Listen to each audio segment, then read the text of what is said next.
is an Unspoiled Network podcast. This is Unspoiled, covering WestWorld Season 1, Episode 8, Trace Decay.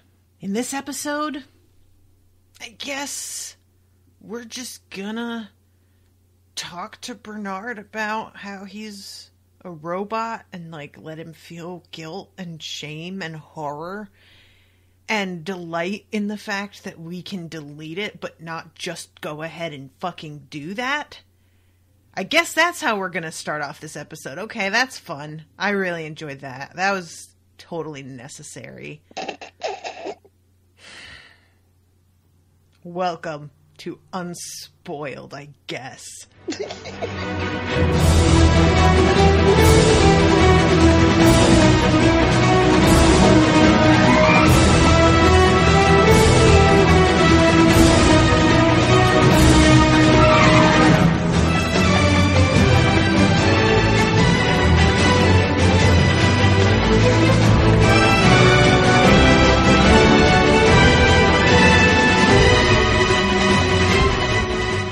I'm cranky. You sound a little cranky.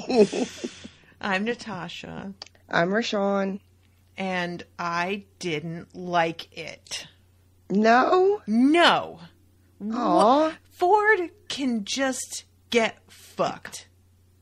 Ford, you know what? Alright, so I figure, you want to hear my newest weirdo theory? Mm-hmm. I've decided that Ford is really Arnold, and that the actual Ford has been deleted from his brain and locked in the brain of his child self that's in the park. And that's him all trapped over there. And now and Arnold has taken over in secret. Oh, disguised as Ford. Or either that, or Ford is Arnold. Maybe there was never an Arnold. It's one of those things, but Ford is the guy. Everybody keeps asking for Arnold, though, so. Everybody is a robot who's asking for Arnold. They don't know anything. They know what he's telling them. I think that Arnold's his what do you call it? Alter ego. Arnold is himself. Yeah, that's what it is. So, okay. I figure I've solved it. Thanks, everybody, for listening. And, check us out on Patreon. And we'll see you next week. Bye. No, I don't like seeing Bernard hurting. And I don't like him being ashamed of something that he had no control over doing. And it's really cruel and horrifying that Ford is sitting there enjoying watching him in pain, squirming, before he takes his memories away. Right. Like, well, what on a the plus fucking side, sadist. That discomfort for Bernard was very short-lived. I think worse than watching him suffer is watching him clean up his mess. That isn't really his mess. Yeah. Yeah, I just like the whole way this went was so unexpected. I didn't think he was going to remember. I thought that was the point. And if he were being just used as a tool to get things accomplished, that would be the point. So clearly that's not all this is about for Ford. No. There's a whole other fucking power sadism thing going on. And it's so gross and so unnecessary. And like, I assume that he went through this with Elsie too. I don't know that. Like, we didn't actually see it. But we saw him grab Elsie. I'm assuming Elsie's dead. And if she is, I don't know why Ford would have treated her being killed differently than Teresa being killed. Because they're both colleagues of his. Like, he was personally attached to Teresa in a different way, but he liked Elsie and he wouldn't be okay with having killed her. Right. So my question really comes down to, like, how many fucking times has Ford done this to him? Well, yeah, I mean, that's the question that Bernard had as well. And I take it you did not believe Ford's claim that, of course not. No. And that's the other cruelty, is that there's no reason for Ford to lie to him. Mm-hmm. Ford can control his memory. Right. Why lie to him? Just tell him, yeah, I have. Because it's not going to matter in 3 minutes. So maybe he's not lying. Maybe he really hasn't had him do this before. Because that's a very good point. What is the purpose of him lying? I guess so. So is it possible that somebody else sent him to grab Elsie? Like, because he has that memory, unless that was put there and not real. Oh, there's that. But, I have to have something that I think is true to hold on to, or else it just gets to a point where I can't talk linearly about anything. Mm-hmm. So I'm going to assume that, yes, he killed her, that was real, and that Ford made him do it. Okay. Because why? I don't know. I guess somebody else could have sent him because the whole idea is supposed to be that he is covering Teresa's tracks in that moment, who had put that track, what do you call it? Transmitter in place. And maybe Ford didn't want to show his hand yet, that he knew she was up to this. Right. It didn't serve his purpose yet. So yeah, that's the only reason I can think of. That's definitely a possibility, because what Ford ends up doing is using the transmitter to explain how Teresa dies, and also make the case that she couldn't be trusted. Mm-hmm. He also reveals that the test with Clem was a complete sham. Right. And is able to get Bernard his job back. And if all this had come out too early, then he wouldn't be able to use it. Right. So we have a couple of scenes of Bernard literally cleaning up behind himself. Yeah. When he incinerates that note, that was pretty cool looking. It was. I liked that. That looks like a pretty reasonable way to get rid of a body. Right? I imagine it would take longer, but they have to have ways of doing that. Yeah, it's weird because they have that whole cold storage, which I'm not a fan of, that we got to see again in this episode.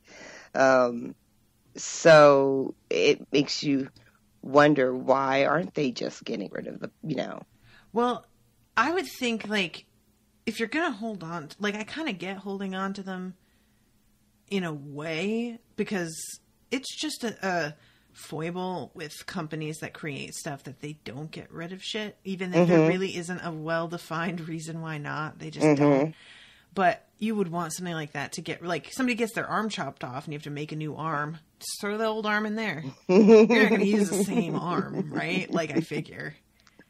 I don't know. Maybe you do use the same arm. What do I know? But I would think not. Or if you got to replace a heart or something. I don't know how this works, guys. Right? Just shut up. Stop it. I hear you. Shut up. You sons of bitches laughing at me in the spoiler chat. I know you're there. Making fun of how I say Trump. Yeah, we had a nice little run in the spoiler chat with people sending in voice clips of how to pronounce it. And then it turned into people sending in clips of them singing different songs in different languages. Krista sang for us, and David Kehoe sang for us, and Yama sang for us. And then there was talk of having a karaoke night in the group. Oh, is that what he meant? He just posted up in the regular group about Monday karaoke night, and I'm like, I don't know what this motherfucker's talking about, but I'm activating my Facebook today, so fuck it. David Kehoe just trying to hint to me, hey, Natasha, there's things that you don't know about. There's a little inside joke that even you won't get. Yeah, I see you. Fine. I felt left out. Is that what you want to hear? Yeah. So I missed the karaoke. That's I would have liked to see that. Yeah, nobody wanted to see that. So we see Bernard getting rid of his love letters and notes and what appears to be a hair that he finds in his room, because Ford doesn't want Bernard to have any memories and be basically triggered. Right. And he even tells him that when you think about Teresa, you'll remember her fondly. Mm-hmm. As a colleague. And that's pretty much it. That's so messed up. I hate it so much. Yeah. Like, I'm going to take everything from you. Everything. Like, when he says it, I'll take it from you. He's just so literal. And Bernard, when he's talking to Ford, too, he asks him about his own memories. Mm-hmm. You know, did I have a wife? Did I have a son? Is all that real? Right. And Ford just says, well, you know, everybody needs a backstory. And then Bernard also asks a very important question. He says, life like, but not alive. Yeah. You know, and basically ask him, how do you know? Like, what is the difference between me and you? All pain is, what makes your pain different from my pain? That's the whole thing. That's the whole question behind AI in general. It's just, if you really believe something, does it make a difference if it's true or not? Does it make a difference? Does it make it less true that somebody else doesn't think it's true? Mm-hmm. Like, whose perspective becomes the parameter? If the pain that Bernard feels regarding his lost child and his wife is just a fabrication, a story that's put in his head, that doesn't make it any less painful just because it's, you know, quote unquote, not real. How is that any less meaningful, I guess? Right. Or less real? And Ford he does say that is the question that drove Arnold crazy. Mm-hmm. I mean, that's one of those questions that's like, it becomes like a religious question. Mm-hmm. You know, where it just starts to be like, what is anything? It's like the Matrix, you know, like, even if it weren't real, would you want to know? What does that mean for you as a person, even if it's not? Does it change anything? Because you still believe it in a way. What do you have to replace it? Because there has to be something to take its spot. Mm-hmm. It's too much. I can't get So, after we leave Bernard, we meet up with Maeve at the Mariposa. And there's a new Clem in town. This was so weird and horrible. I hated it. Yeah. I don't, I know that in theory that Maeve knows that this is a possibility or it's a thing that they do, but, like, seeing it is so creepy. Mm-hmm. You know? And we already saw it once, and it's still, like, horrible to see that it's you know what it's like? It's like you work somewhere and you really think this place would just shut down without me. What would they do if I left? And you do. And then you come in and there's somebody just doing your job. They totally went on without you. It does not matter that you quit. They acted like it was a big deal if you called out, but in the end, you are replaceable in an instant. Mm-hmm. And anybody can do what you were doing. Mm-hmm. And even if they don't do as good a job as you, it doesn't matter because it just gets done and it's fine. Yeah. Secret, guys, being great at your job often isn't actually even a factor anymore. Yeah, it really isn't. Like, not in any way that matters. No. So that it just felt insulting in that way that, like, you're just a cog and we'll just put another one in there. It's fine. You're interchangeable parts. And the look on Maeve's face as she is understanding this, right? Like it's like she knew it, but it feels like she's knowing it here on a much deeper level. And as she's kind of staring around at everything, things get all weird. Mm-hmm. Like the music that's playing starts to get distorted, and we had been kind of calling them like glitches a little bit, but this is just sort of she just fades right into this memory of her and the little girl on the homestead. Right.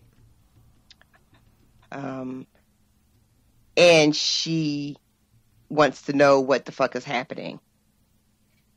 And she's talking to Felix and Sylvester, and they explain it to her. What did you think of this explanation, and how does that change how you look at everything else that's going on in the story? So what do I think of which explanation exactly? Felix explains the difference in the way their memories work. Oh, okay. I mean, that's pretty much what I figured, is that the recall was going to have to be much more, because it's a recall of an implanted storyline. Well, I guess that's not really, but it is. Because she's remembering the attack a lot of the time is the part that she remembers. Mm-hmm. Which is not an implanted storyline, but it's part of an implanted life. But I figured that, they're computers, really. And so it's going to have to be much more accurate, the memories that they have. And in a way, our brains are kind of like a computer, and the glitches that they're having are weirdly similar to the ones that we can have. Mm-hmm. But it makes it, I think, explaining it that way and showing not only how she's having this, but how Dolores is having it, and that they're so in it when it's happening that they completely lose track of where they actually are. Mm-hmm. It went a long way to making what happens with her and the new Clem make more sense. Because if this hadn't been set up the way that it was, I would have been like, how did that happen? Because it hadn't seemed so extreme. And it's almost like her brain is getting taken over with a whole other storyline again. Right. Like the old thing is, like the idea that we'd been operating on before was that they are wiped and just fragments of it is still there. Mm-hmm. But now what it feels like is that the whole thing is there and it's covered under like layers of sand. And the sand trickled off parts of it. And we thought, oh, well, that's just that one part that's there. But we were just seeing a piece of it, of the whole thing. And that whole thing can come back. Right. And I think that we're like, either they're not being honest about how the reformatting process works, or they don't understand what they're doing. And I don't know which one it is. Or they're being lied to about how it works, which is also possible, I guess. Yeah. I like the, what Felix says to her is that you are actually reliving them. The memories, right? Like, you're not remembering them, you're reliving them. Right. Which I think is a really important and terrifying point. Yeah, that's just like, because the idea like PTSD or something. Exactly. Like, you're like, when you're remembering something, you're conscious of that it's not actually occurring. But this is like, it feels like it's actually happening to them when they're having these sort of memories, which just would be an awful way to be. Oh my God, forget it. No, I couldn't. How many horrible things do we wish we could just forget? Have you ever seen Eternal Sunshine of the Spotless Mind? I have. That was like one of my favorite movies for a while. And it's one of those things, it is the question, like, do you want to forget? Because there's an implication in that movie that even the terrible things help make us who we are. And But, that's really easy to say. Maybe if the terrible things like come down to, oh, you had a really bad breakup and that's it. Maybe then it seems like that's true. But come on. Yeah. You don't get to plenty of people out there. And I won't even say myself, because I don't feel like I've got anything that is so awful that I truly wish I could have it simply erased from my mind. But I have heard stories where I fucking would if I were them. I most certainly would, you know? Yeah, I think one of my favorite parts of that movie is when it gets into the idea of you erase a particular person, but you don't realize all the sort of ripple effects of erasing that person. Right. You know, like all the other people that maybe you met through that person or because of that person or because you were at a particular place with that person. Right, exactly. You know? So Maeve talks to them about this memory that she has being with the little girl, and she starts to ask questions like, where is that little girl now? Is she still in the park? And then she stops. Mm-hmm. And she's like, you know what? It doesn't even fucking matter. Yeah. And she's got a plan. I mean, how much more heartbreaking would that be if it turns out she was still in the park and then she doesn't remember you? Yeah. Well, Maeve is just like, it doesn't matter because it's not real. Yeah, but even if, like, you know, that's my point, is like, whether it's real or not, even if you like know that on a rational way, it still, I think, would hurt horribly to see the child and recognize them and then have them not know who you are. Even if, because there's so many things that we can understand in our rational brain, and we still have an emotional reaction that doesn't make a lot of sense if you truly only believe the rational thing. Mm-hmm.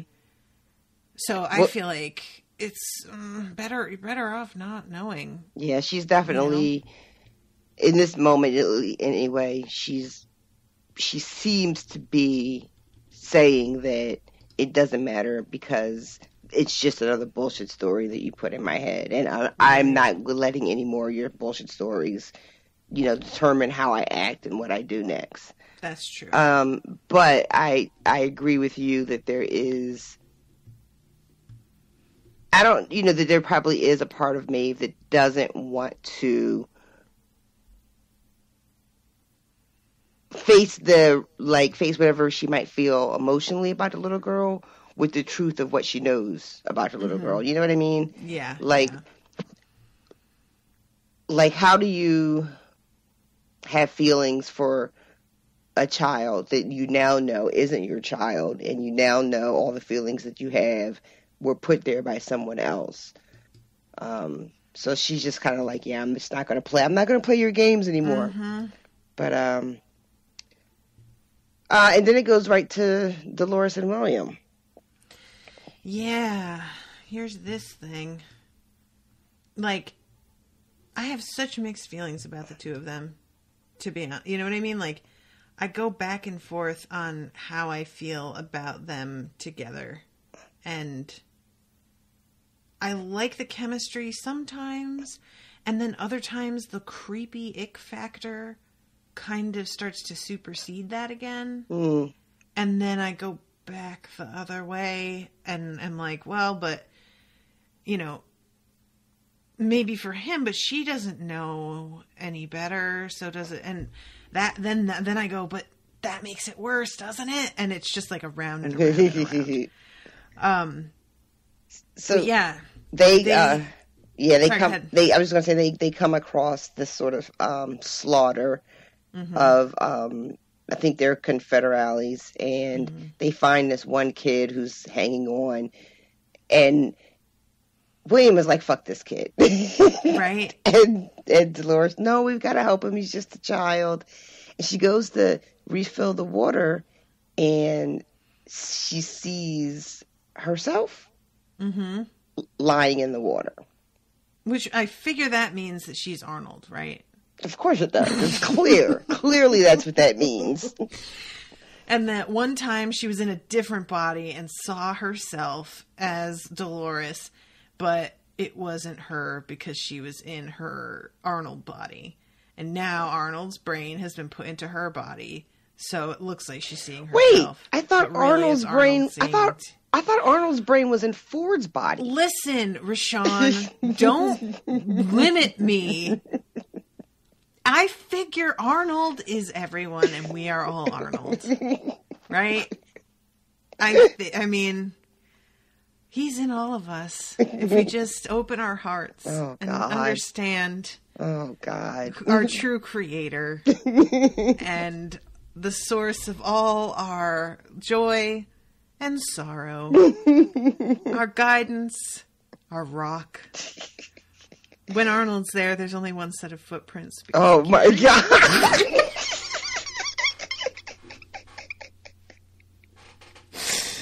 Oh God. So what did you I'm sorry. So she sees her body and then she turns around and she doesn't see William or the kid or any of the bodies. And so you clearly that's when she's That's Arnold. Arnold's memory. That's Arnold's memory. Okay. Yeah. Okay. And then that's how I'm operating from now on. Is I'm assuming pretty much everyone is. And she goes back to give the kid the water, and he's dead. Yeah. Because I kind of thought maybe William just helped him off a little. Yeah, I feel like that is a fair guess. Right? Because they admit that they were waiting to jump them. And that's the main thing, is that William isn't just like, fuck this kid, he's dying anyway, just like for the sake of it. He's like, fuck this kid, he's dying anyway. And they were going to kill us with no remorse. So fuck him. Which, frankly, yes, correct. Fuck him. But, yeah. So he's gone. And I don't know. Is William Arnold? Maybe he is. I think that's one you haven't said yet. Yeah, let's make him Arnold. Let's make the two least likely Arnold. So we'll have William be one half, and we'll have Teddy be the other half. Fucking Teddy. Teddy is also Arnold? Yeah. Yep. Because one of the things that the Man in Black says to him later is like, oh, hey, you're the worst of them because you're like a pimp. And I was like, there was something about that I was like, that feels really like dismissive to a degree where I'm like, now I'm suspicious. Like the show is trying to get me to not take Teddy seriously. And now I'm like, oh, really? Should I not? Maybe I will.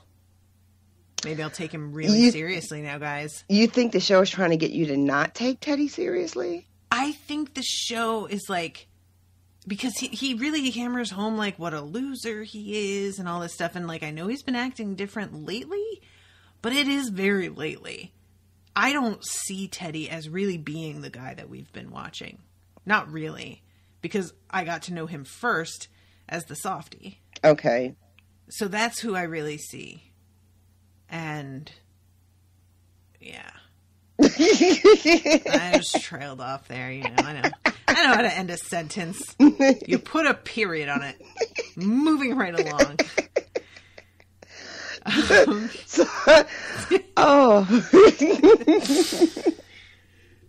So that kid's dead, and then we go to the scene with Ford and Charlotte. And forgetting her name. And some other people are there too. Stubbs is there. But this is basically him finishing up the whole deal. He's, laying everything at Teresa's feet. She was sneaking out information. She, was behind the host glitching. Mm-hmm. She faked the thing with Clementine. And there's really nothing that Charlotte can do but agree. She apologizes and she agrees. It is like a perfect plan, honestly. To just be like, she was doing all of this sneaky shit, I'm sure, by herself, wasn't she? I mean, there's absolutely nothing she can say unless she wants to out herself. Yep. Oh, it's pretty good. I mean, Ford told us several episodes ago that he is not really to be trifled with. Mm-hmm. I mean, shame on her for trifling with him. I want to know how recently she started this job and how many people trifled with him before and how many of them are still around, because I feel like word should have spread by now that you really can't. But if he's like this good, I guess you can just make it look like it's not. I mean, you kind of get to a point where it's, you know that this man isn't to be trifled with because he trumped you so hard, but that there isn't enough evidence for you to really, really warn somebody and have them take you seriously, because it's all sort of you knowing exactly what the fuck just happened, and it's circumstantial from beginning to end. In my mind, this mysterious board that we still haven't seen just keeps sending people in, hoping someone gets the job done. You know, and there's just a line of corporate shills who are wanting to make their way up the ladder, that each one is like, I can do it. I can take them. I can do it. I can take them. And they just keep showing up. And the board doesn't really care. They just want someone to get it done. Yeah, and if you do, like, hey, great. Exactly. But if you don't, not surprised. They're just they are as replaceable as Clement. they're like the princes who show up and say that, like, I'll defeat the dragon. Well, go ahead. If you do, you can have my daughter's hand in marriage. Go ahead, dummy. And then, like, 12 princes later, there's finally somebody. But, 12 princes are dead. Who cares? Oh, well. Whatever.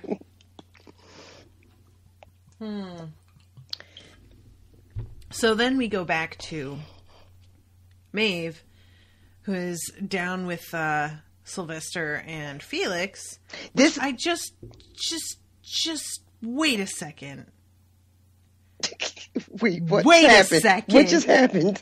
Felix the cat and Sylvester the cat. Really? Really? Is that what we're doing? Who's Tweety? Is she Tweety?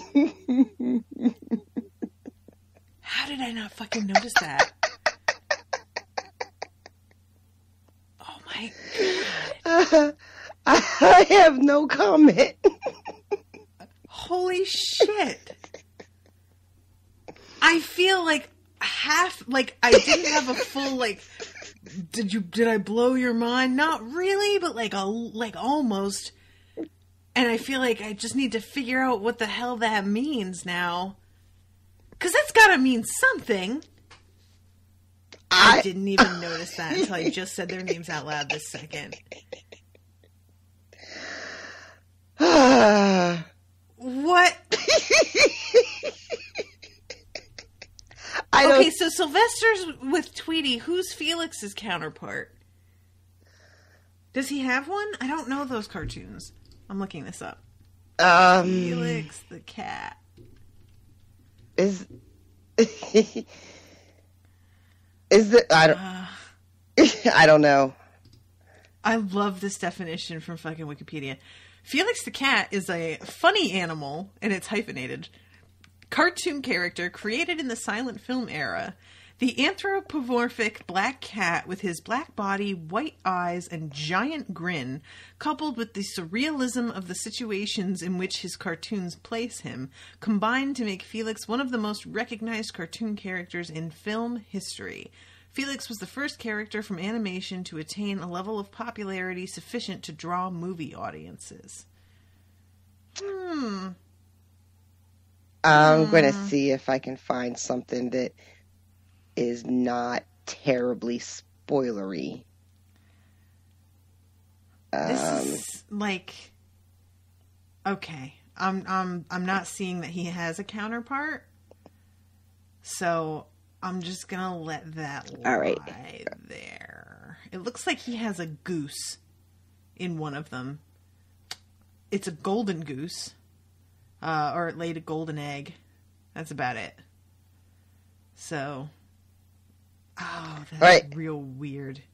Wait. I feel like I'm sitting on something that, like, if I had more knowledge of this stuff, I might get it. But I don't, and giving me that knowledge will be spoiling me. Well, see, this isn't really a spoiler because it's just someone's theory. And it doesn't really tie into anything that's that we haven't already seen. Okay. So this is someone's theory about it.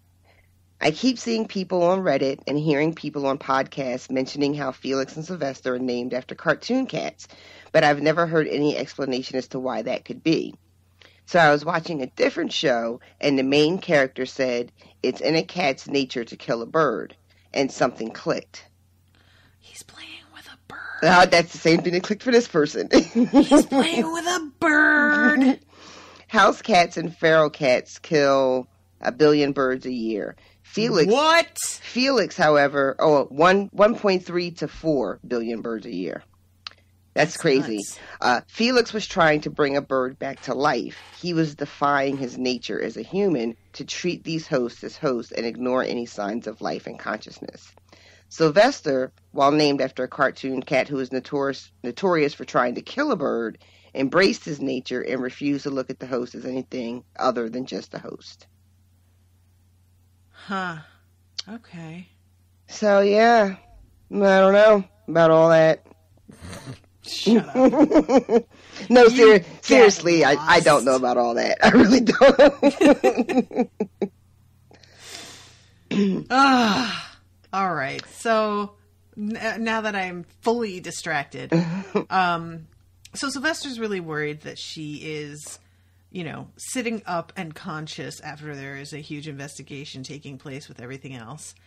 And he says that the things about you that are the core code are burned into you so deep that there is no way to get them out. Mm-hmm.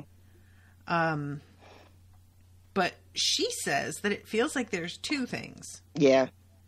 Like two different voices arguing with each other. Mm-hmm. And says also that there are things that it feels like she was designed to do, but she isn't quite able to get there. Mm-hmm. And then she asks, who's Arnold? Yeah. Both of them seem to not know who. I don't know. Felix doesn't get a chance to answer, so there's a chance he does, but Sylvester really doesn't seem to know and talks right over her. I would imagine they don't know because Arnold isn't real. Well, there's that. But also Ford tells us pretty early that most of Arnold has been scrubbed from the park. Most people don't even realize there were two people that founded it. Yeah, because there was only one.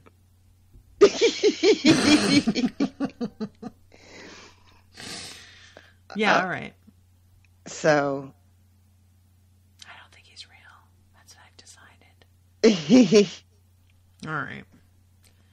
And she says something too earlier about how she wants to just bust the hell out of here. Mm-hmm. And fucking Sylvester, well, sure, I mean, you can, just go ahead. Mm-hmm.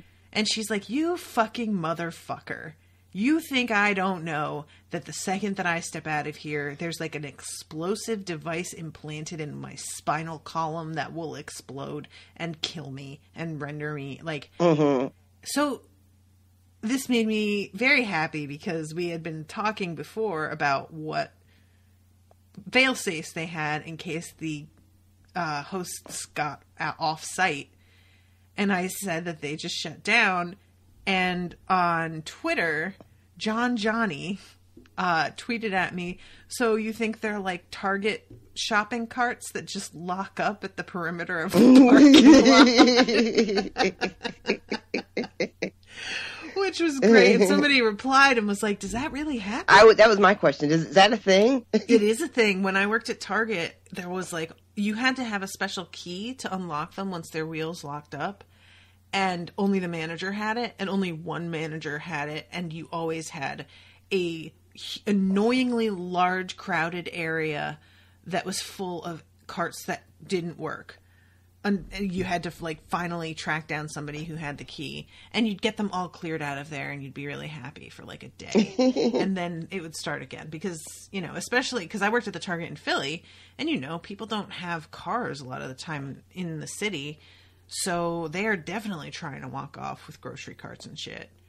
I didn't know that was a thing. It is like, oh my God. There was something I read, because I was weirdly curious about this, and like the amount of money that stores used to have to put into replacing and maintaining shopping carts was crazy. And doing the lockup thing helped a lot, and making them out of plastic now instead of the metal has also helped a lot. But yeah, the more you know. So yeah, she's a shopping cart, I guess. Yeah. A really, very, really hot really violent shopping cart. Yeah. So she wants them to make some changes to her core code. Mm-hmm. And they are just like, that is well beyond our scope. Yeah. You know, we don't even have the shit that you need. You have to go upstairs to behavior. And she's like, that's what we're going to do. Mm-hmm. And Sylvester decides that what they're going to do is they're going to take her up there per her request, but they're going, when she goes down, they're going to just fucking wipe her, everything, and be done with it. And for some reason, Sylvester thinks that Felix is on with this plan, which is surprising to me.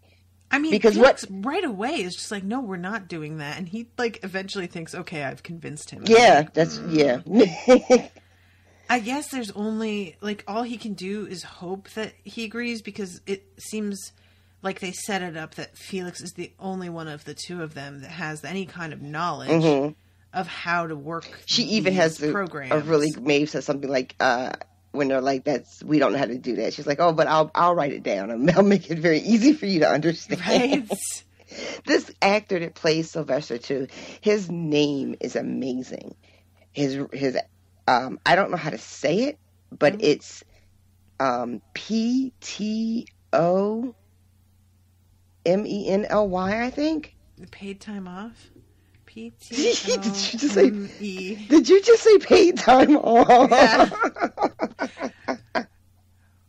Wait, are you talking about Ptolemy? Is that how you say that? Like the philosopher? If you say so. He was like a Greek, like, philosopher, astronomer, like, you know, one of those guys that they always have in it says Greece. he was a mathematician. Yeah.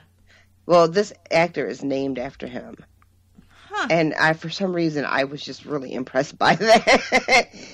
I don't know why. I was just like, look at you. Walking around with that name. That is an awful name to have. That's like naming your kid Euripides or something. I mean, but he kept it. And not only did he keep it, but he went into acting. Good God. Where people change their names all the time from names that are you just have to, like, take a gamble and be like, they're not going to fucking forget Ptolemy. But. Yeah. So, they have this plan. They're going to take her upstairs. Well, just Sylvester, really. He's the only one that has a plan. Wipe her, call this shit a day, put this nightmare behind them, and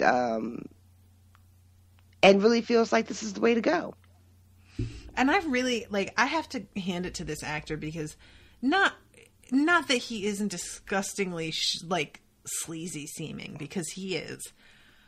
But he really gets, somehow, with all of his panic and everything, he really does get across the feeling of a person who just wants to just get on with his day.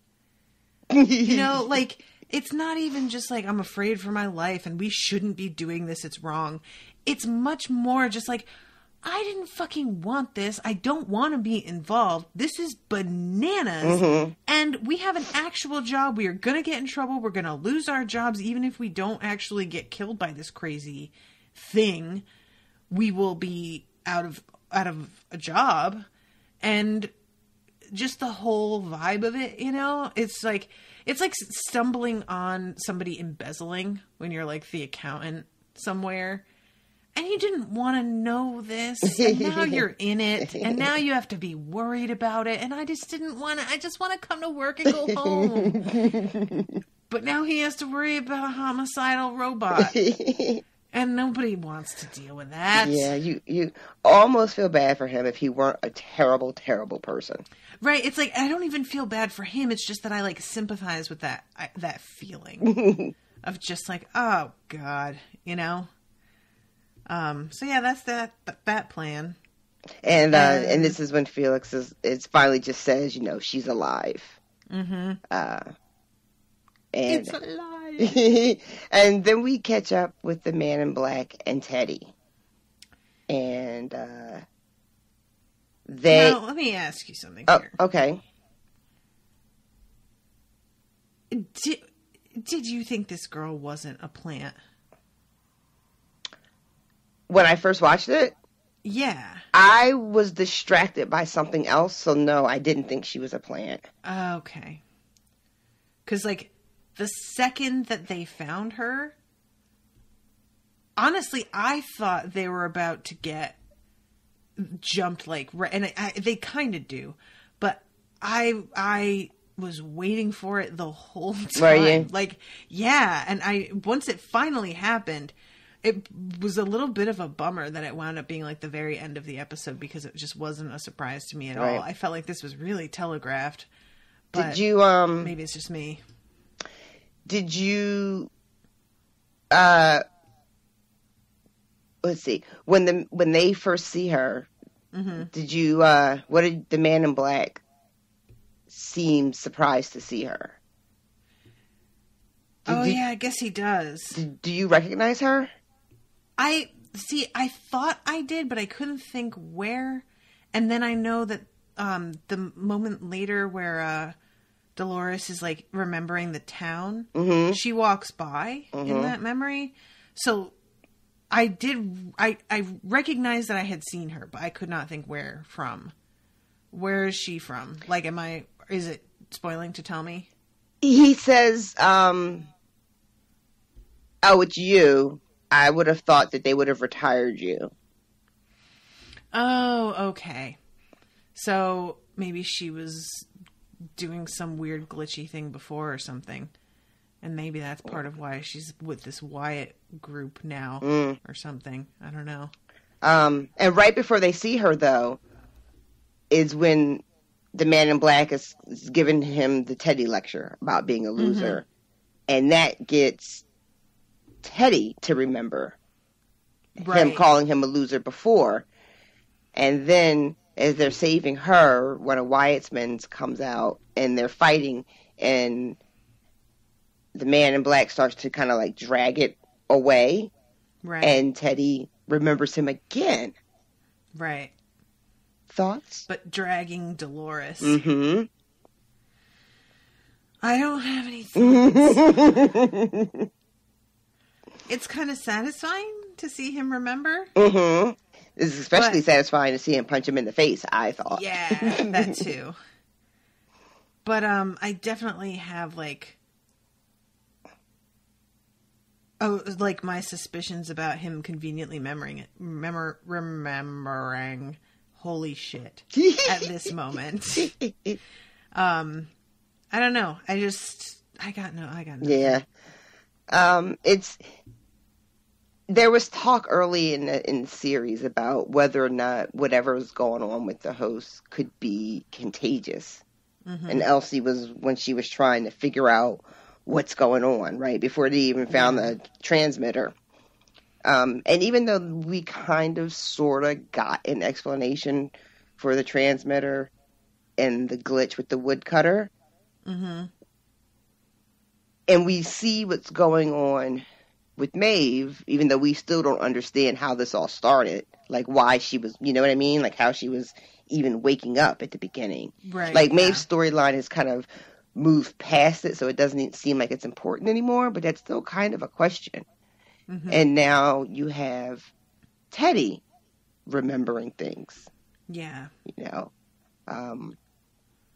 So it could seem like it's spreading. I mean, there's no really concrete evidence that that's what's happening, but it's a lot of stuff. Or it could be that there's a transmitter in that area of the park that if you, like, come close to, you know, like, mm-hmm. because it feels like this is all happening on the outskirts of things mostly, but then it happened with Dolores right in town. Like, I don't know. Yeah. Like, and, like, one of the cues for Dolores is that she hears this voice that's constantly telling her to remember stuff. Right. And we don't really have that in the other hosts that we see.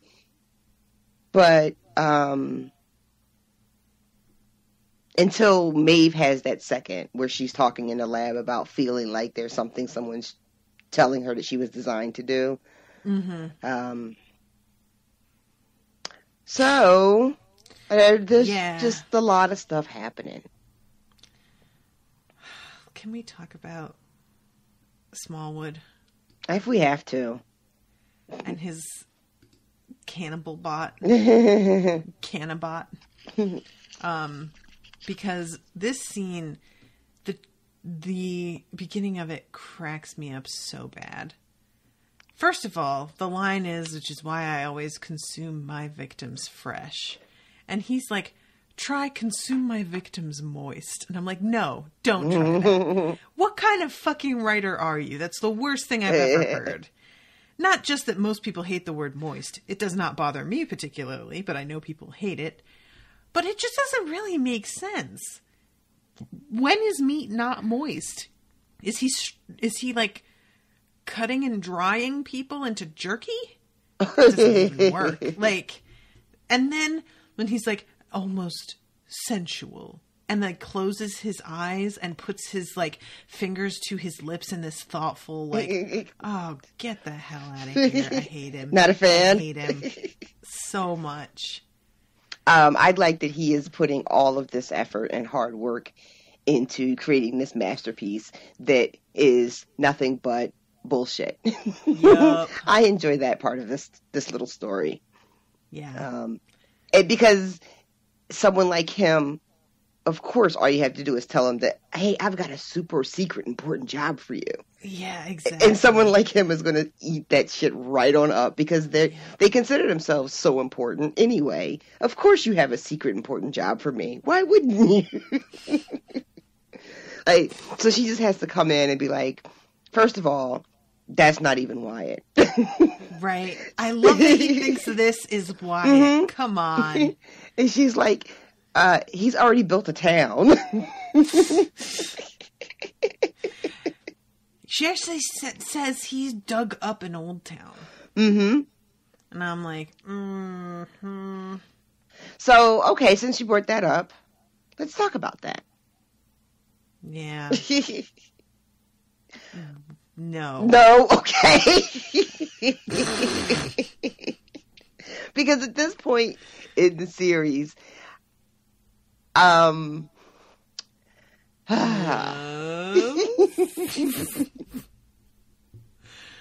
Pray, go on. So, all right, well, we had to talk about okay, so Sizemore and Charlotte.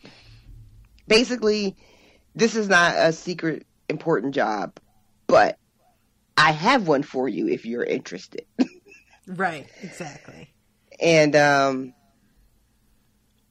the job for him is going to be, and do we do it here? Or I think we come back to them. We come back to it, yeah. But basically, she's going to bring Dolores' dad back up and have him smuggle stuff out of the park. Right. And Which, I mean, way to choose somebody that people might very well remember because he wasn't put down there that long ago. Yeah, that's an interesting choice. And I'm like, not sure if she knows that or not, but I feel like you would check that. Yeah, I mean, it happened before she got there, but there's no excuse for her not to be aware of it because this is it's a pretty big deal, you know. Mm-hmm. But also, she doesn't believe that Teresa was a traitor. She doesn't believe anything that Ford's saying. And if what Teresa was doing is the explanation for the glitches, and she doesn't believe that Teresa was a traitor, then she should still be worried about that host glitching. You know what I mean? That's true. Like, if she believed it, then she could be like, oh, well, he's not a danger because we already solved that problem. Right. So... And they don't talk about... Did she mention the explosive thing on the spine when she's talking to Sizemore? I don't think so. So maybe she doesn't know about that. How funny would that be? I would never stop laughing if this guy was just trying to saunter casually off campus and just fucking popped like a cork. And she's standing there trying to whistle and walk away like she doesn't know anything. Oh my God. Please let that be what happens. Because that, and fucking Smallwood taking the rap because he's the one that programmed him. And so his fingerprints are going to be all over that. Mm-hmm. She obviously doesn't seem to realize how much Ford can tell by whatever programming is there. Mm-hmm.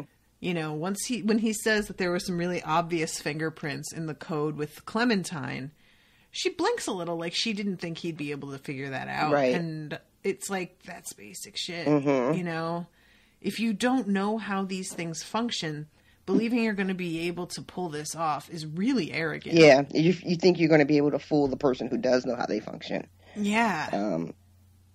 So we go back to poor Felix and Sylvester. Oh my God. Dressed up like they work for behavior in their little black smocks and all that. And he thinks it's done, but it's not done because she pops the fuck up. He says, you can't even say thank you for me saving your ass. And then she sits up and says, thank you. And says, even at a 14, you were no match for me. Which I was like, ooh. Yeah. Ouch. Yeah. So, and I think, this is the spot where he's like, go ahead and walk out of here. And she's like, lol, no. So then we've been tinkering with my core code. Let me show you. And she slices his artery with a scalpel in like a millisecond. Yes, she does. It is so fast. And the fucking scalpel is so sharp that it takes a minute for him to even start bleeding. Yeah. And I appreciated this, though, because there's another HBO show where somebody gets their throat cut and it's like a fucking sprinkler. It's like that moment in Kill Bill where Lucy Liu takes all those guys' heads off and it's just like she's standing on somebody's front lawn at 3 a.m, but it's blood instead of water. Mm-hmm. And this is a much more believable bleed out. Like it's rushing, don't get me wrong, but it's not comical. It's not distracting because right. I feel like that scene in the other show I'm thinking of was kind of ruined by that effect. I loved it.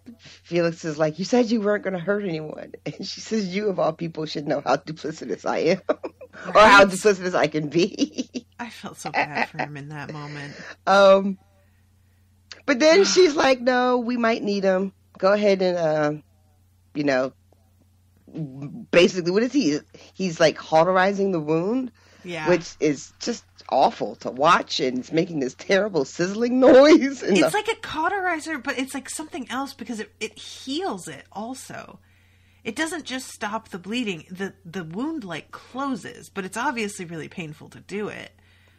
But yeah, I was kind of fascinated with that. I watched that moment a few times. Yeah. And it does just close up, and there's still a mark, like you can see a scar there, but I have the feeling that scar will go away eventually. So yeah, that was kind of cool to see that tech actually being used because we haven't really watched them do the healing part of things. Right. We've watched them cut them up and dig bullets out and shit, but that's about it. And his fucking clothes are covered in blood and stuff now, and I'm just like, how are they gonna walk back upstairs? There's a giant pool of blood on the he was laying. Arterial blood. That shit is dark. And I want to point out too how Maeve, like this actress, is in command, stark naked, which that is a hard thing to pull off. Being the one that's like in command of a situation and the one that's naked with everybody else being fully clothed. Mm-hmm. That's part of like, if you're doing a dom sub thing, the dom stays dressed and the sub is naked because that's just like the natural feeling of vulnerability from being the one that's exposed. Right. And the fact that she's able to be as intimidating as she is while not wearing a stitch of clothing is pretty impressive. Yeah, agreed. Also, I'm jealous of her tits sitting up the way that they do. Like, how dare you? What is she, like 45? Yeah, I think so. That's just really unfair. I don't think mine sat up like that when I was 15. Like, I mean, who knows? Maybe she had him yanked up at some point, but still. Well, she's also like 100 pounds. Exactly. So yeah. she's got... when you're that small, gravity just doesn't have the same effect. Doesn't have as much to work with. Yeah, I guess. And we go from that to her being back at the Mariposa, and they have that. There's two really good songs in this episode at the Mariposa. There's the House of the Rising Sun at the beginning, and then this the Amy Winehouse song that's playing. I didn't even notice that one. I remember the House of the Rising Sun. Yeah, it's like I remember the second one. What is it? Sing it for me. I'm not going to do that. Sing it. But it's I think it's Back to Sing Black. And she sees a little girl outside the window, and has I think a very emotional response to seeing this little girl outside. Which, you know, what we had talked about earlier about her sort of announcing that it's not important, you know, but clearly it is still very important to her. Which, coming off of a scene that you just talked about with her being so powerful and in control and slicing a motherfucker's neck, to see her be so vulnerable, like in the next scene. Yeah. And before that, actually, is the thing with the bartender. Oh, yeah. She does it to Clem too. So she's got a voice command now. So that's something. Yeah, that's pretty intense. She's got some Jedi mind tricks going on now. Yeah, like This is not the tab you're looking for. Yeah, so she now can kill people if she wants. She can direct host behavior if she wants. That's a lot. That is a lot. That's,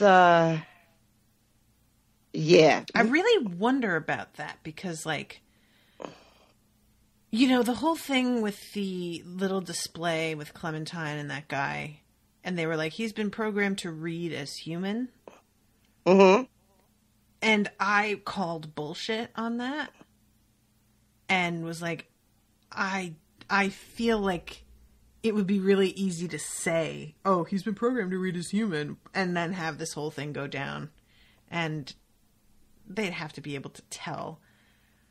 And now that she is able to kill people and also have the hosts treat her like she's human by obeying her, I guess they could have had a host read as human, which is a weird thing to be able to do. And I wonder what that, like, you know, how that works. Like, what... Because I just assumed that was bullshit. And I still think it was in that instance. But when I say that, I mean that I really didn't think that they could even really do that effectively. Oh, okay. And apparently they can have hosts commanding each other, which is crazy. I don't know that they would make that deep a change for just that example of Clem beating some guy up. But the fact that it's possible is surprising to me, you know? Yeah. I think I didn't have too much trouble thinking that they would do that because it was the whole point of the display. So them making, you know, a fundamental change like that, doesn't seem like it's too too unreasonable. But the idea because that's like, if the whole thing is the hosts have to be able to recognize the guest. That's like the whole point of the park. Like the hosts have to know. Like remember the guy that wanted Logan and William to go on his treasure hunt? Like that host isn't going to spend his day trying to get other hosts to go on his treasure hunt. Right. You know? So, and then if you can just if whatever, they don't explain to us how the hosts know that though. Well, that's my point. Like, I don't, it's not that I don't believe hosts can tell who's human and who's not. Like, I fully believe that. I just find it crazy that they can change it so that hosts believe other hosts are human. And that's what I mean. Like, if there's something that if they have them programmed to look for to recognize something, Mm-hmm. you know, whatever the cue is, if they can change what it is that the host looks for, Mm-hmm. right? Then that's really all you'd have to do is make the host look for something else that will trigger that, oh, that's a human response. Right. Whatever that, you know, turned out to be, whatever that actually is, because they really don't get into it. Also, what if...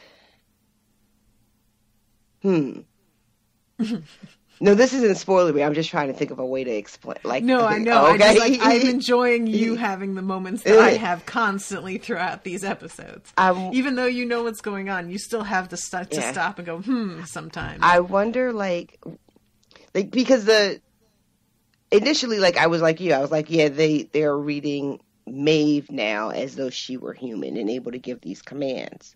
Mm-hmm. And I'm trying to think who else, like all the people that work at Delos, we've seen them do commands, right? We've seen Stubbs do it. We've seen Elsie do it. Obviously, we've seen Bernard do it and Ford do it. So just any human can do it then. So it seems, right? Yeah, I think so. But we don't see guests do it. True. So, yeah, that's true. And I hadn't really thought about that before. Yeah. So maybe it's not so much just about being human. I mean, that's part of it, but... Voice recognition specifically? Your voice is programmed to be one of the, 10 that's recognized, to be... Maybe. Authorized? Yeah, maybe it's something more along those lines. I hadn't really thought. So her voice has been programmed in somehow? I mean, that seems like a lot of work. Yeah, it does. I don't know. I don't know. Anywho, okay. We're opening too many doors. Right? So Hector shows up right on time. With his fine ass. And he's here for the safe, because that's how he gets down. Mm-hmm. And Maeve is like, I'm going to help you out. I'm going to run a little interference. I'm going to tell the sheriff that it's not even a problem. But you know what, though? I love to. She doesn't just do the voice commands like we've seen the staff do. She's like telling a story. Yeah, she's narrating. She's narrating. That's it. That's the word. Yep. Which is a lot of fun. I don't know why they made that choice. I don't know if it's I don't know. I just I like to think it's because Maeve specifically is all about, like, I'm telling my own story now. I get to tell the story, that she's not just going to be like, give me a drink. Right. You know, she's not going to just tell the sheriff to leave him alone. She has to, the sheriff decided he looked like a fine, upstanding citizen. Yeah, I really like and not only does she decide to say that, but then when he walks away, what's-her-face sees him and how awesome is that? He nods at her, and then she's just fucking shoots him in the back anyway. Oh, that's so good. Yeah, her name is Armistice. I had been saying Artemis because... Oh, right. Yeah, I had a bunch of people message me about that, and I forgot to even mention it. People. Everybody was like, listen... Hey, and I was like, but I like Artemis better, so I choose to ignore this information that you've just given me. But yeah, I like Artemis better too for her. But anyway, but that's not her name, and we'll respect that. And then we go to Ford and Bernard again. Yeah. Which we kind of talked about most of this already. Mm-hmm. Just like the whole concept of like, what is anything? But it's, I don't like, I just, what if Bernard is Arnold? What if it's Bernarnold? Bernardo. That's what it is. Because he says this was the very question that consumed Arnold, filled him with guilt, and eventually drove him mad. The answer always seemed obvious to me. There is no threshold that makes us greater than the sum of our parts, no inflection point at which we become fully alive. We can't define consciousness because consciousness does not exist. Humans fancy there's something special about the way we perceive the world, and yet we live in loops as tight and closed as the hosts do, seldom questioning our choices, content for the most part to be told what to do next. Well, shit, all right, just go ahead and tell me about myself. I was going to say, I felt personally attacked. You know, I came here for a good time. And I'm just feeling so attached right now. But, yeah. I mean, I guess.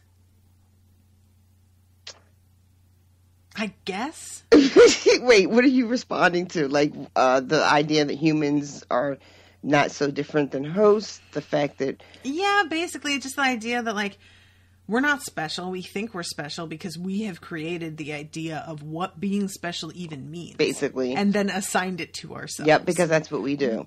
Which really is utter bullshit when you, like, stop and parse it out like that. That who gets to decide? Oh, we decide. And we've decided we're better than other animals. Oh, you don't say. Weird how that works out. But, you know, there is something to be said for that. Elephants and chimpanzees and snails don't build computers. So there is something different going on with us in some way. Yeah. But I don't know if that's better. I was going to say, yeah. Yeah, I was going to say, there's something else going on with us, but yeah, whether or not it is what makes us special. Mm-hmm. Or even if it makes us special, it doesn't necessarily make us good. And this is when he asked if I've ever done this before, if you ever made me do this before. And then, you know what does bother me about, and this is so stupid and small. Every time this close-up of anyone, any tech, erasing the memory on their little tablet, and it just says erasing memory. Right? That bothers me for some reason. I mean, I get that they have to simplify things a lot, but it does seem very extreme to just, like, especially since he's supposed to only be erasing a portion of it. Like, when I clear a USB thumb drive, it doesn't even say something that obvious. Yeah, no. But yeah, I had to say something. Every time I see it, I'm just like, oh. It would be like if they were just like, you know, reformatting Maeve and it was just like uploading brand new personality. Right? You know, like, okay, sure. And then, okay, so now, William and Dolores are finally where she has been trying to get to, which she just keeps saying is home. Mm-hmm. And this place is the place that was in Teddy's memories of Wyatt. I'm pretty sure. Mm-hmm. Like the scene of him walking, and then the scene where he remembers, oh my God, I was one of them. Right. And this woman is dancing and walks away, and we saw her in the going nuts section of Ford recalling everything for Bernard about what happened. So do you... I'm going to ask you, like, you know who that is, though? The woman dancing? Yeah. No. You just saw her. The woman dancing isn't the woman that got captured. No, it's not. Who is it? She doesn't look familiar. I'm going back and I have her up in front of my face. Hold on, I'm looking at it again. Okay, I'm just going to make sure I'm not crazy. I'm pretty sure I'm not crazy. Oh, wait, is that Arm? Yes! God, she looks so different. That's weird. Huh, okay. So she went nuts, and now she's all back in the park and just doing shit. Did they make a copy? Why are there so many things happening? I'm just going to ignore that. Okay. All right, moving on. So, Dolores is walking through the town that we have seen in Teddy's flashbacks. That does not look like Armis. I know you're saying it is, and, once I look, I believe you, but it just does. I would never have put that together if you hadn't, pointed it out. Not even a chance. Her skin tone is even different, and not just the tattoo. In the shots that we saw of the attack on the town, her eyes are red rimmed and everything. She just looks. She looks fucking tired, is what she looks like. As the bandit, or as the bandit. Yeah, she looks much more. I want to say rugged, but I don't mean her dress or anything stupid. I mean her actual. She looks herself. She looks weather beaten, bedraggled. Bedraggled. She looks like she's bedraggled.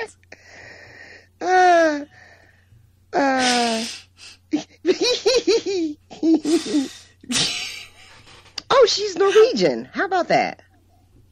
I'm shocked. Huh? Oh, we're not shocked? No, she's like milk. Her hair is almost the same color as her skin. She's so pale that she's I'm surprised they allowed her into full sunlight to take these shots. I guess you've got a point. Holy shit. Why was I so surprised by it? I was legit oh, check it out. I love that. Oh, we're not surprised. Oh. Anyway, this is the show.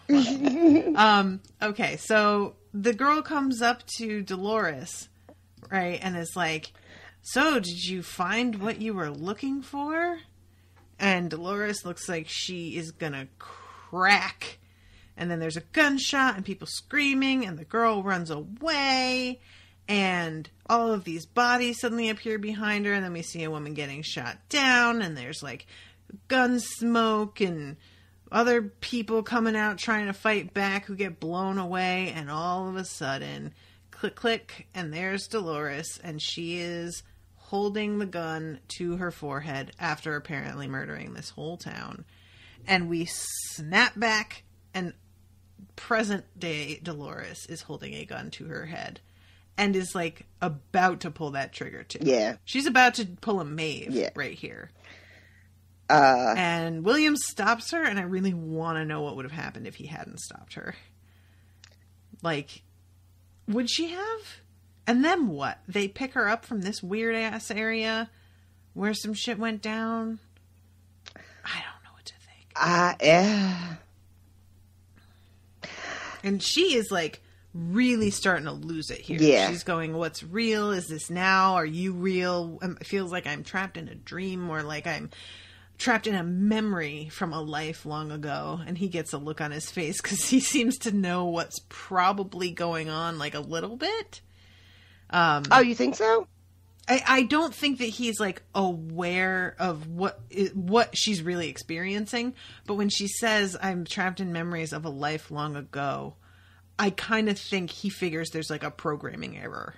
Oh, right. Gotcha. You know what I mean? Gotcha, yeah. That's what I would think if I were him. That seems reasonable, yeah. Yeah. Let's just get you settled down. Mm-hmm, exactly. Let me just power you down, power you back up again, reconnect you with the power, update your iOS. Isn't that when he's we need to get you back home? I think Oh, so. if it's not in this moment, it happens soon. And that's when she's like, oh, this is what Arnold wants. He wants me to remember. And this is when he says, I'm going to get you out of here. And she starts following him like he knows anything about what the hell is happening. Yeah. He also says something really, this isn't bad. This isn't terrible. It's completely what he would say. But when she's like, where are we and all that, he's like, you're here with me. Mm-hmm. I'm like, that is not even the point of the question. That doesn't mean anything, guy. Yeah. But it's just such a dude like him thing to say, It feels like somebody who's read too many Nicholas Sparks novels. Does. It's just like, I don't know, really, I'll be comforting. It really does. It feels like something out of a really badly written romance novel or something. Which is funny when you think that William is kind of having this fantasy. That's what he's experiencing in his mind. Yeah. Oh, God.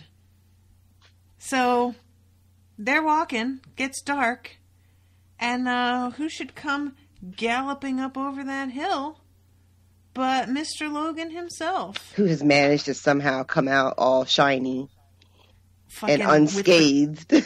Confederate uniform on. With like no, he's with the Union soldiers now, I think. Oh, is he with the Union? Which is just like you fucker. Of course. And he has like a button or something on his lapel that I feel like means something. Yeah, like he managed to up his way in the ranks even because he's a bitch. Yeah, and that those kind of guys, can't keep him down. They're just going to keep winning. And he says, I've been looking for you for days. You guys are so fucked. Yeah. That delivery of that line is great. Yeah.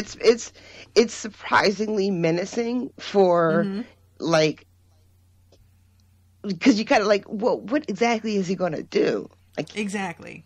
Like he doesn't think he's actually going to kill William, does he? This is just a park. This is just a game. I feel like all he has to do is kill Dolores, and he knows that that's going to fuck William up real good. Yeah. And William will fight him on behalf of Dolores, and then they get to fight. And then like a real one. And then it's over. And then, William doesn't want to play anymore. Does park staff come out and break them up? Because I assume that fights between guests have to happen here and there. Right? If you don't... People can't always tell who the hosts are. Right. So, I assume they're gonna pick fights with the wrong people. That's gotta And also, guests are oftentimes on opposite sides. Like, one guest might be part of the, like, sheriff posse, and another guest might be part of Hector's crew. So, yeah, I guess if things get out of control, somebody would probably come in. Oh, speaking of park intervention, no one seems to have picked up on Maeve doing the voice commands. No. Which I did find a little weird. That they haven't noticed that. She doesn't show up on the radar until at the end when she, when she... really goes off. When she slices Clem's throat. Some shit. Yeah. We're jumping ahead. Yeah. Okay, hold on. Okay, so we go from that to the moment with Stubbs and Bernard, where Stubbs seems to start thinking for the first time that some shit is not right. And I am concerned that Stubbs is going to die. Because there's no way Arnold doesn't... You see what I just did? Ford doesn't start to realize that Stubbs knew something about Bernard and Teresa. So choosing to keep him from grieving, ostensibly to save him the pain, but really just to keep him inefficient worker, right, has caused a problem because apparently Ford underestimated how much Stubbs was paying attention and how good he is at his job. He thought he was the only one that knew about the two of them, but this guy is fucking security and he's good, and he knew. And Bernard says in a very convincing way, I think you have the wrong idea. I respected Teresa, and what happened to her was tragic, but the truth is I barely knew her. Yeah. And he says it in such a guileless way. And the fact that he does seem unbothered, genuinely unbothered, I think is the first thing. And then when he asks where the hell Elsie is, and he seems unconcerned about that also, Stubbs just gets a look like... Yeah. That look that you have when you just had the kind of thought that you don't want to be having. You know that thought? Yeah. That moment where somebody does something and something pops into your head and you're like, oh no, I don't want to do this. Oh God. But there it is. Oh shit, I can't get rid of it now. I feel for Stubbs and I'm concerned about him. Concerned for his well-being. There's no way this goes somewhere good for him. You know, like, what good comes from this? Yeah, I mean, because he's not really... I'm not sure who he would report his suspicions to at this point. Right. But he does seem like the type that would maybe investigate, because that's sort of his job.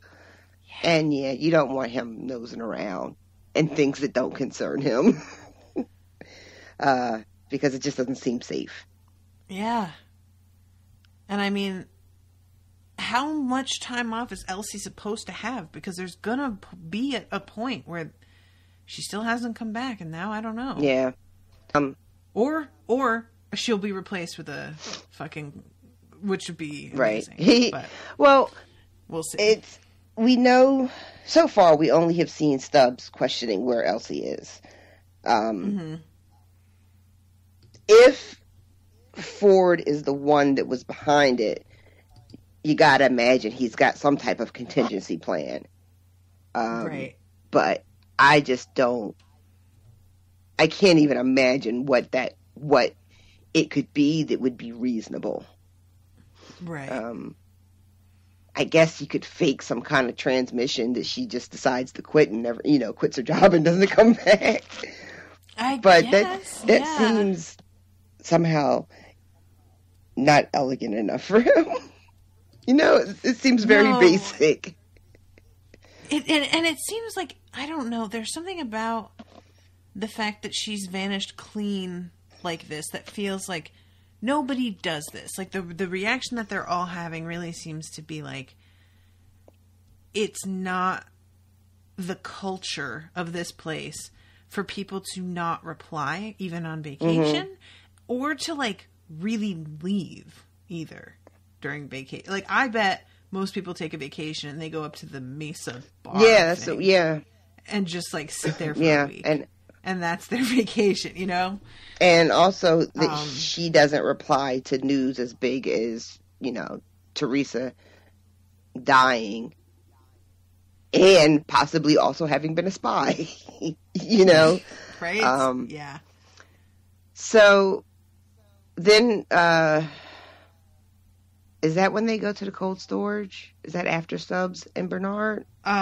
It's before, actually. I may have gone back too far. We kind of covered that pretty much.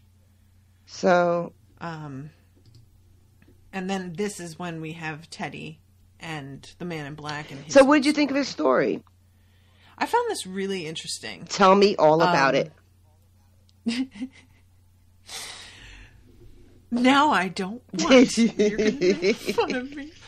But no, I really, because the deal is that, he had a wife and kids, daughters, and that he was like really into work. Does he actually say what his job specifically was? Nope, he just says that he was a titan of industry, a god, and a philanthropist.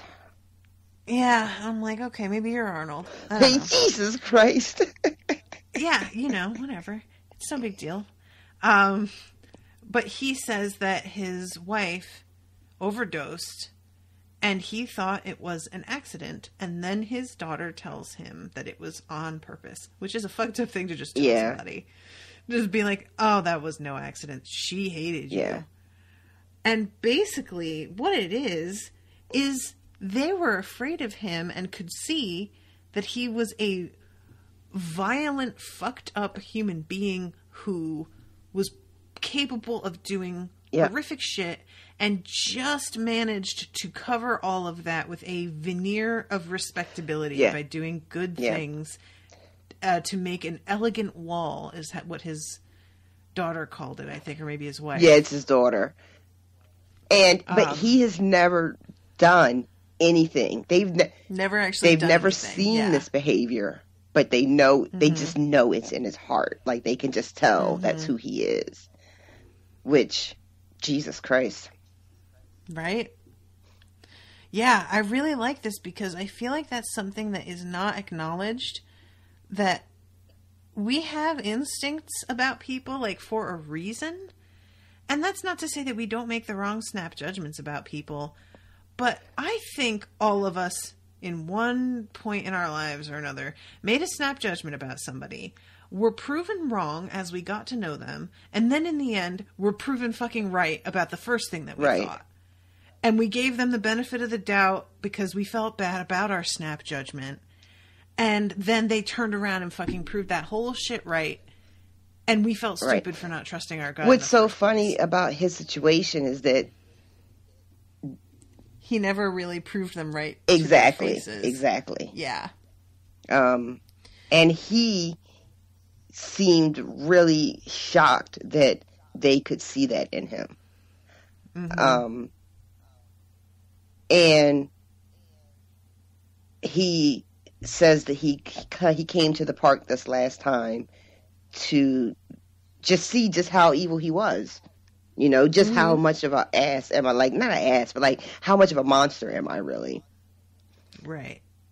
And then meanwhile, Teddy is, you know, remembering all the stuff about him, and he wants to know where Dolores is and all this kind of shit. He threatens to kill him, and the Man in Black is like, nah, no you won't. You're not going to do that. And then the Man in Black tells the story that turns out to be the Maeve and the little girl story. Yeah. This was really weird.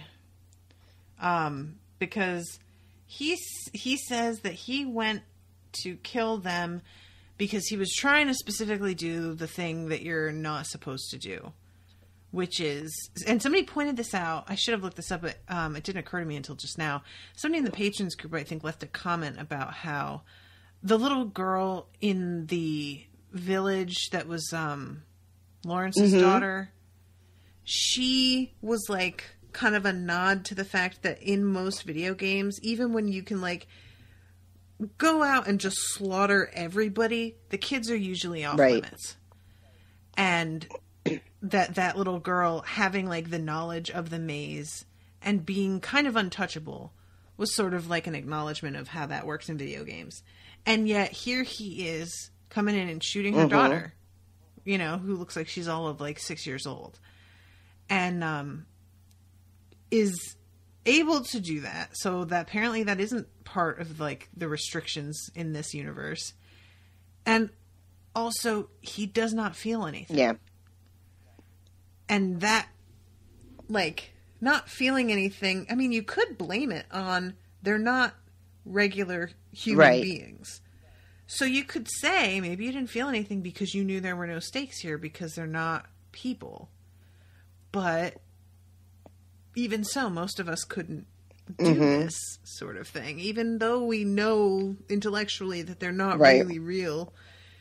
And then he had stabbed Maeve, and she gets up and carries her daughter out, and he says that she was truly alive. Just for and she doesn't just get up; she attacks him with the knife that he stabbed her with, and she gets him a little bit, I think. Yeah, I think you're right. Let me see, because I'm seeing it now. Because that knife was so deep. I mean, it must have gone out the back of her. Oh yeah, she slices his throat, and then we come back to the present, and she has just sliced Clem's throat, and everybody is staring like, what the fuck? And he is remembering that she was able to get him, which is supposed to not be the thing that she's allowed to do. she goes out carrying her daughter and wanders straight into the middle of a maze that's like carved into the dirt. So it's like the first host who has broken out of what she is supposedly programmed to do, leads him to the center of the next puzzle, apparently, is the way that he's interpreting this. And I don't know what, like, is that all a plan? I don't know. But she gets brought back in to, behavior. And then we have her remembering how she couldn't calm down. And they had to have Ford come in, finally. Because, like, regular commands were not working on her. It was not working. And finally, when he tells her that he's going to take the pain away, she says the thing that Bernard says to his wife later, which is, this pain is all that I have left of her. And he begins to proceed anyway, because of course he does. And she picks up a scalpel or something. What is it she picks up? And just stabs herself in the neck with it. Yep. And I guess they just decided that they could just fix her and put her back out there. Okay. Sure. There's this recurring thing where we are seeing these originals, right? Like, we know that Dolores is an original. We know from the flashbacks that Armistice is one. And we know that Maeve is one because when Dolores has her flashback to the town and they're dancing, you see Maeve as well. And so these are all hosts that have had these very serious compromises that were returned to the park. And we see someone like Abernathy get put in cold storage after, in what in comparison is seemingly a very minor glitch. Right. Yeah, I don't understand this. Like, all I can think is that somebody replaced Ford and the decisions that happened from, like, then on. Or maybe they got put in storage and then brought back out again. Well, maybe Bernard was already awake and he's been, like, doing shit. Well, wait, what do you mean? Nothing, forget it. Ignore this. The fact that she says the same thing about her pain that Bernard said, I guess, coincidence? Do you think that Ford... That's part of, like, their script? Part of the script? Did Ford like that line so much that he took it from Maeve and plopped it into his Bernard, or the other way around? I don't know. I guess my answer would be a circle has no beginning.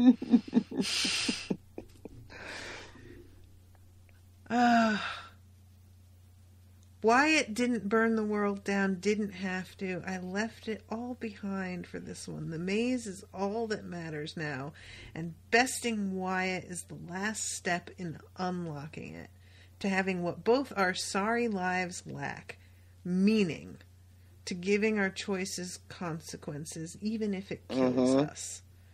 This is the man in black. He says he says also to Teddy that, you can't really hurt me. You can, can't even leave much of a mark. But in Arnold's game, it cuts deep. And he, and then the girl, when they're back at the campfire, she's like, "Oh, just kill him. That's what he wants." Yeah. Yeah, this was when, like, I had been waiting for her, and then when she started to talk like this, I was like, all right, if they don't out her as a plant by the end of this episode, I'm going to start getting impatient. So I was at least glad that it happens before it's over. But yeah, she says to Teddy, perhaps I can help you. He turns around and she just stabs him in the shoulder with an arrow. And I was like, why are you doing that? Why not in the heart? And then she says, it's time for you to come back to the fold. Wyatt needs you. So she's not intending to kill him. She's just trying to do something. And I'm like, you know, she puts it's an arrow and the arrows have been the thing. Maybe there's like a signal coming from the arrows. Like they're shooting into them with like a programming. Oh, I see what you mean. You know what I mean? Like, I don't know. But that's not what Dolores didn't get shot with an arrow, did she? At any point? Well, the body that's in the water had arrows in its back. Oh, but yeah. So maybe that's what it is. Maybe they're spreading it with these weapons. Maybe. Because why else would she stab him and say, we need you to come back into the fold? Because it's not exactly like that totally disabled him. Yeah. But it does seem to have. He like goes down and just lays there staring like completely freaked out. I'm trying to look. She gets him. Is it just in the shoulder that she gets him in? Yeah, that's it. He does drop right away, doesn't he? He does like a stone. Like and he does not try even to get back up again. So that's the only thing that kind of made me, because like, you know, it's not like Teddy's not a fighter. Yeah. And he's certainly been restored to seemingly full health by now. So, because even the bruises and stuff that he had on his face when he's first saved from Wyatt's people aren't there. But then if they wanted him back, why didn't they just stab him with an arrow then when they were torturing him? That is a really good question. Like, why now? Because they needed the man in black? Maybe. And like when they say back to the fold, like it sounds like on the surface she just means like back into Wyatt's crew. Right. But what if it's something other than that? What if it is? Because this girl, we also saw dancing. Right. I don't know. Well, we'll only got 2 more episodes. Stop putting me on the spot. Huh. Yeah. Well, I'm going to watch the next one right after this because Owen's not home until late tonight, so... Usually when you and I are done recording, he's out there already playing a video game or something, and I can't move on to the next one, but I get to do it today. That's the one nice thing when he works late. Otherwise, I hate when he works late. But that's the silver lining. All right, so I'm going to say hi to new patrons. Shall we just move on? Yeah, let's just move on. You are not allowed to ask me another goddamn thing. Get out of here. So, new patrons. We had to skip last week, so we have a couple extra. We have Ben, Brenna, Dan Goddard, Matthew Ponder, Gemma Lindley, Jokeslayer94, Esh, Sarah McDougall, Michelle Gomez, Becky Foote, Seven Bear Sarah. Oh no, she been a patron. My bad, Sarah. My bad. And Kay Wakeman all became patrons this past week. So welcome to all of you. Thank you all super duper muchly for becoming patrons. If you're interested in becoming a patron and supporting the show, you get access to a lot of different tiers of rewards. Go to patreon.com/unspoiled and you can choose whatever feels right to you.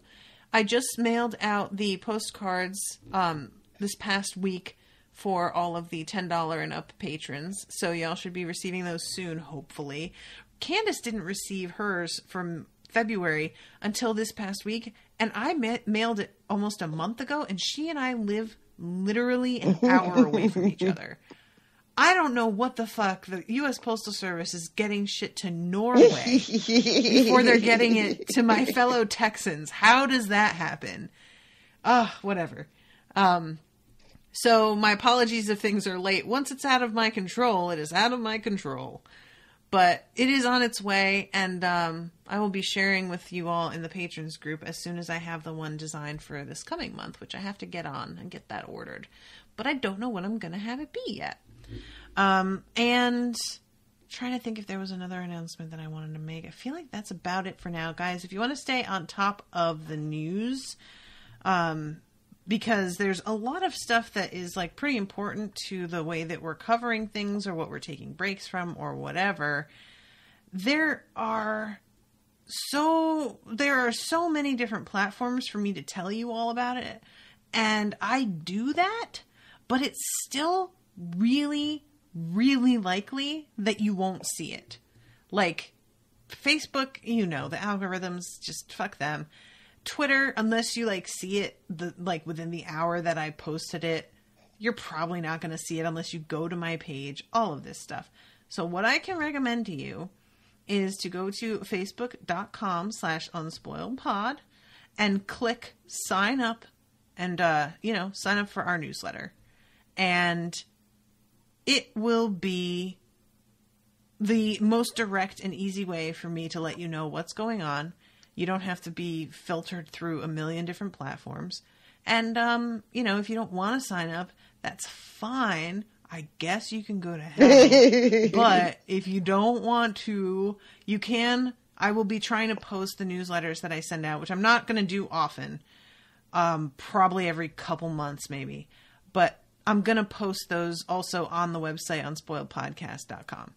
So the most recent one that I did that explained everything that's going on with this show, with Harry Potter, with other shows that are coming up. We restarted Jessica Jones. Legion will be returning. All of that stuff is on a post under news and updates on unspoiledpodcast.com. And happy announcement that we just reached 1,900 likes on the Unspoiled Podcast Facebook page. You would really think that we'd have more than that after this many years, going on 6 years now. But I don't buy advertisements that often, and I think that's one of the big ways you can just surge. But 1,900, so we're only 100 away from reaching 2,000 likes, which will be pretty cool. Once we do that, I'll feel like I'm a real boy. Is there anything you want to add? No, ma'am. All right. Well, this is a really interesting, also super frustrating episode of television. So thank you for putting me through this. And I hate you and all of your friends. And well, tell me how you really feel. Spoiler chat people can all suck an egg and kick rocks and, other idioms. And I'm going to go right to the chat to express my frustration with not being able to just blurt out a million things. Is there a bunch of stuff that I should have noticed that I didn't notice that you're like sitting on? Yes. I'm sorry. But there's a bunch of stuff you did notice that I hadn't really thought about. So I've been enjoying it. Oh, interesting. Yeah, I can be that way. I've really noticed that about myself when and like I said, I haven't been doing that with this show because I want to come up with my own ideas. But I really do tend to zero in on stuff that most people don't seem to know or notice or care about. And then the things that everybody is talking about went completely over my head. It's really strange. I noticed that in when I was finally reading stuff about Twin Peaks also. And there was another show, I don't remember what it was, but yeah, all of references or the things like the thing where I didn't recognize what's her face. I think of myself as being pretty good at recognizing people, but they'll have that happen with a lot of different characters, and I'll be just not aware of it. I think because in a lot of ways, I just assume a lot of actors just look like each other. Because they fucking do. There is a standard for how and so unless they have a really distinctive face, there's not a reason, what's her face? What's her name? Not Artemis. That's what I'm going to call her. Not Artemis. You're going to call her not Artemis? Yeah. Armistice?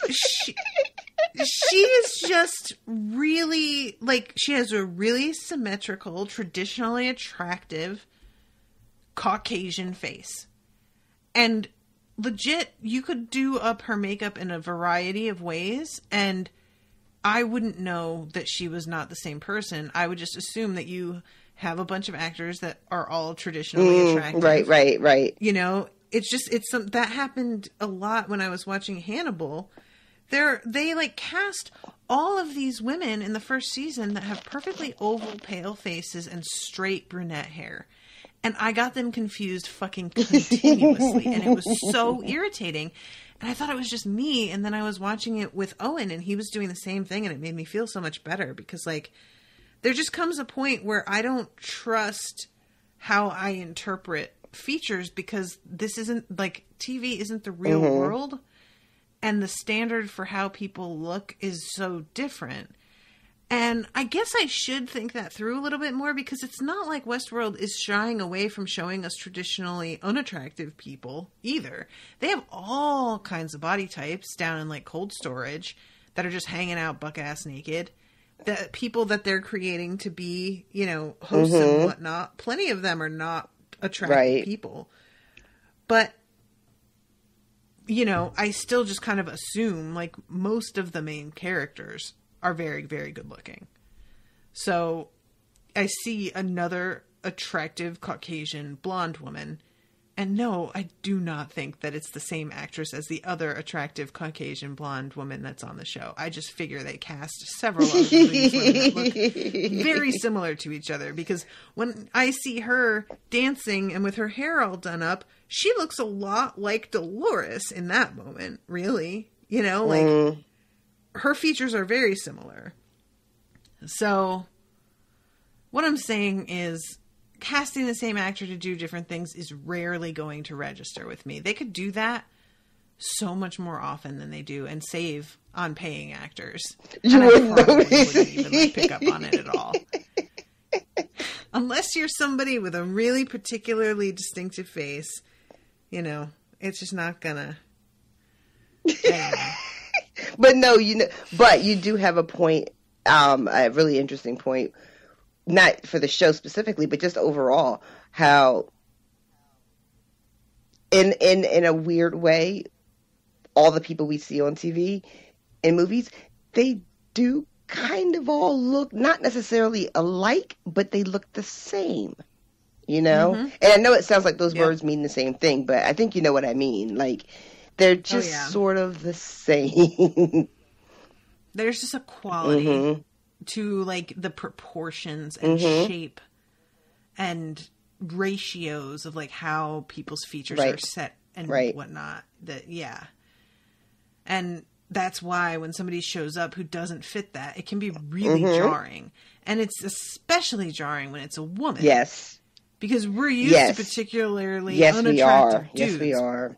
But when a woman shows up, it's like, what is she doing here? She doesn't belong on this screen. Exactly. You're like, who okayed that? Yeah, it's, that's a whole other topic, though. That's something that I've really noticed from watching British TV, is that they are way, way more comfortable with casting ordinary-looking people in general and ordinary and middle-aged women specifically. Yes. There is so much more opportunity on, like, the BBC. I've been watching Midsummer Murders, which is, like, the trashiest, silliest show. And there are a remarkable number, I'm not just going to say unattractive, flat out ugly people. And at times they try to make them ugly, like that's part of the character. But we really don't even see characters that are supposed to be ugly very often, unless it's like a huge punchline. It's not usually just played as just part of who they are or that they're super ordinary. It's like part of the plot that they're very unattractive. You know? And even then, they're usually not even that unattractive. Right, exactly. That they have to, like, clearly it's somebody who has good features and they're just under layers of makeup, or their hair is like ridiculous, or they've got bad clothing on, but you can tell that when they are going to the premiere for this new season of the show, they probably look amazing. Yeah. And BBC, it's like, well, I mean, I'm sure they do. Yeah. It's one of the things I noticed watching it on BBC as well, is just how the thing about the women especially is how many adult, grown-up, real-life women that you actually see, like middle-aged and older, which is something you don't really get a lot of on American TV. And just... And they're chubby. A lot of them are not, like, when we put older women on TV in the U.S., they at least have to be thin. Right. Like, real thin, usually. And that was one of the things on the BBC that I kept noticing, was that they kept casting chubbier, older women. And I was like, oh, shit. These look like people that you know. Yeah. Well, so what I'm saying is watch Midsummer Murders. It's real weird. It's like, I thought it was going to be like kind of like a Poirot thing, but it's not actually a period piece, which I expected. It's set in like the modern day, but in this sort of like country area in England, which is like sort of like the land that time forgot, where you know it's supposed to be modern day because of the phones and the cars and everything, but it doesn't really distinctively feel that way, really. And their opening theme song, at first it starts off with like, I think it's piano music or something that's very like, okay, BBC song. And then all of a sudden there's a theremin and it's like, and you're like, what is going on? It's like the show's going, isn't murder spooky? And you're like, I mean, I guess it is, but there's no ghosts on the show or anything. So it just feels a little strange. Isn't murder spooky? That's your next podcast title. That's going to be on my tombstone, and everybody's going to have a lot of questions. And Owen's going to be like, that's what she asked for. I don't know. Stop looking at me that way. All right. All right. We're really done, though, I swear, guys. All right. All right. I feel like I want to say another thing. Toodaloo, motherfuckers. Bye, guys.